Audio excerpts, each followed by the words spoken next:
For more on this, we are joined by our resident political analyst, Kofi Kouakou. Mr. Kouakou, thank you so much for joining us. It's always a pleasure having you in our studio. Now, Hamas has rejected Egypt's efforts to broker a ceasefire. What are the likely reasons for this? Well, very simple.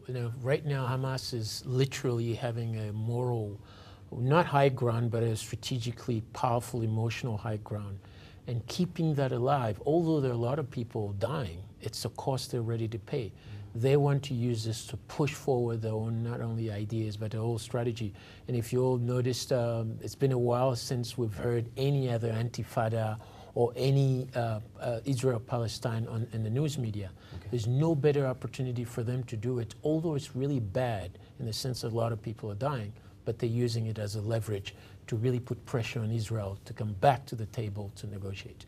Now, we have seen in the past, particularly under Hosni Mubarak regime, Egypt taking a very diplomatic solution to end the crisis. So has the al-Sisi government lost credibility in the eyes of Hamas, particularly in the Arab League? In large part, in the eyes of Hamas, they have, but not in the Arab League yet, because, in fact, if you paid attention to what happened, they've endorsed the Egyptian plan. Okay. But only that Israel and Hamas didn't say anything about it. So al-Sisi is treading very carefully because on one hand, he's got to please his paymaster of the United States, but also tread carefully to really maintain this relationship with Hamas, because whatever happens in Gaza or in the West Bank, but mainly in Gaza because of the geographic link between the Gaza and then Egypt, he has to manage this very carefully because himself at home, he's under a lot of pressure from the Muslim brothers. True that. And Egypt has previously closed the Rafah border crossing, preventing aid coming into Gaza and injured Palestinians in the process. Could we see a similar situation with the current Egyptian government, particularly with al-Sisi at the helm? It's very current. I mean, al-Sisi was part of the old government anyway, so he's going to continue the policies, but he's going to have to do it very carefully, because if he doesn't, if he opens it too quickly, you'll have an exodus of Palestinians running through Egypt, and it might create all kinds of chaos. So they've been managing very carefully, opening up, closing it. In fact, they just opened it up again. And also, they just sent in about 500 tons of goods and supply to help the Palestinians at least weather a little bit of their suffering. So he's going to have to tread very, very carefully. He won't be able to keep it closed completely. All right.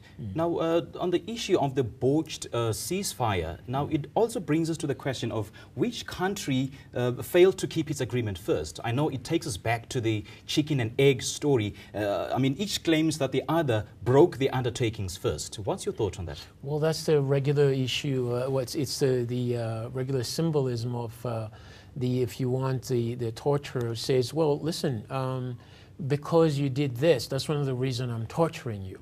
And so it goes into the cycle of saying, because the Palestinians sent the rockets in Israel, so we're going to punish them. But we all know it's really, really out of proportion. It's very difficult to justify the kind of death and then destruction we're seeing now. And Israel probably had also planned this a way back. But at the same time, what you want is you want some kind of peace. So somebody's got to really be able to break the cycle. And the best person and best power to do that is Israel. And what do you think the international community can do to avert such a crisis?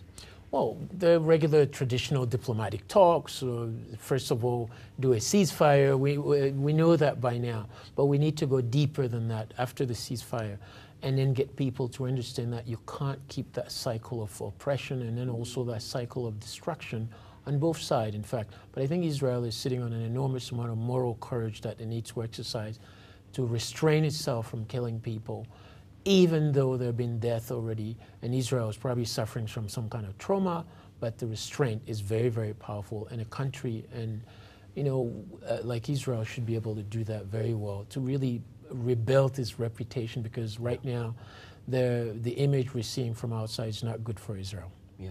Now, we've also had protests in the West Bank and East Jerusalem, and increasingly there are also talks of a Palestinian uprising. Is this really a possibility? It is possible, but there's no assurance, because Israel is really very tough on this one. Even the Hamas want to do another third intifada is going to be difficult, because they've been really squeezed out to literally to the minimum. Some of the things they're doing now is by reaction. Yeah. So it's going to be difficult to see that coming. And even if it does, it's going to be very bad for the area. Yeah. It's going to be both very bad for Israel, but also for Hamas. Bad for Israel because Israel is most likely to move in, use tanks, kill people, and then occupy again and create all kind of bad reputation we've been seeing, that the kind of pictures we're seeing on TV are really bad. On the Hamas side, Hamas is going to be squeezed very hard by Israel, killing most of the leaders, which we don't want to see. Yeah, and having said that, now Hamas seems committed more on the destruction of Israel rather than creation of a more viable infrastructure. Yes, indeed, there's in large part it's a policy of Hamas to do that, doesn't want to see Israel. And so the two-state solution, by my opinion and what I've seen geographically, it's going to be a very difficult thing to really sustain in the long run. Right. I think in the long run you want one Israel, one Palestine. How are you going to do that? It's the most difficult thing. But they need to live together. They remind us about apartheid. Remember, apartheid was you have the white wanted another place, and then the black also wanted. But finally, we could get them together. Okay. And until we get to that point, South Africa is going to be also keeping an eye on that. You deserve to know more. eNCA.com.